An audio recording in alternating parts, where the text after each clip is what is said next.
go ahead. Thank you, sir.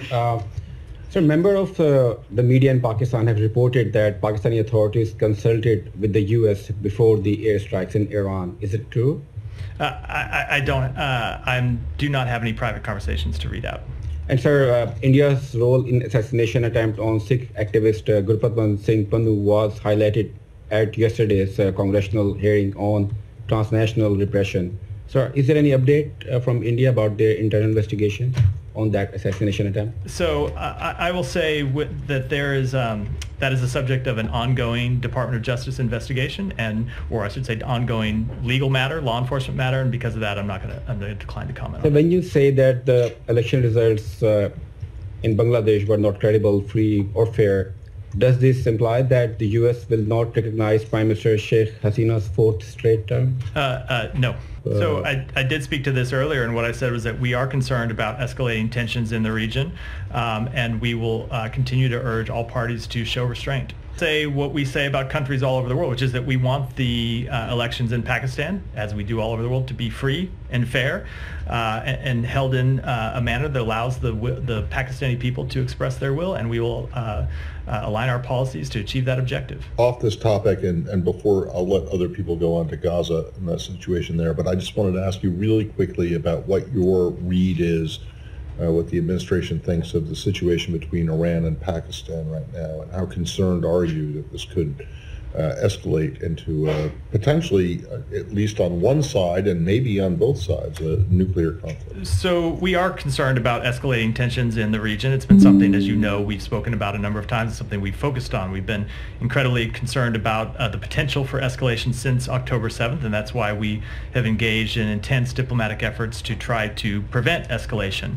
So I will say we noted the comments from the government of Pakistan about the importance of cooperative relations between Pakistan and its neighbors. We thought those were productive, useful statements, and certainly there's no need for escalation, and we would urge restraint on all sides in this case.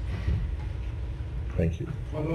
Yeah, go ahead, Alex. Just so we are clear, in this feud between Iran and Pakistan, triggered by Iran, who are you standing with? With the terrorist regime of Iran or with the non-NATO ally, major ally, Pakistan? So I think I made pretty clear yesterday that what we think about Iran's attacks, not just the strikes that it has launched in the past 3 days against 3 of its neighbors, but its long history of funding terrorism, of funding instability, and sowing discord in the Middle East. And that's something that we have seen contribute to the conflict in Gaza. You've seen Iran, the principal supporter of Hamas for years. They are the major funder of Hezbollah. They are one of the major funders of the Houthis. So we've seen the consequences of the actions that Iran has taken to add to regional instability, and that's why we continue to take actions to hold Iran accountable, but also send very clear messages to Iran that we don't want to see this conflict escalated in any way, shape, or form, which is the message I just sent from this podium.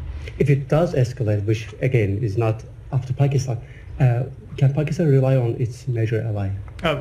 So I don't want to get into hypotheticals. We don't believe this should escalate in any way, shape, or form. Pakistan is a major non-NATO ally of the United States. That will remain the case, but we would urge restraint in this case. We do not want to see escalation and do not think there is any need for escalation. Can we come back to more South Caucasus? Yeah. So just to pick at that a little bit, you're sort of treating the Iran-Pakistan tensions as part of the spillover from Gaza. Do you see this as connected to that? No, I don't think it's in any way, shape, or form connected to Gaza, but whenever you see things, see strikes in the region, given the tensions in the region, there is the risk for an increase in conflict, which is something that we're trying to avoid. But do you assess that the initial strike was somehow,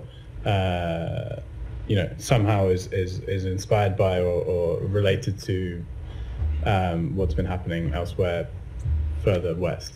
So no, it is in no way, shape, or form is or should be connected to the conflict in Gaza.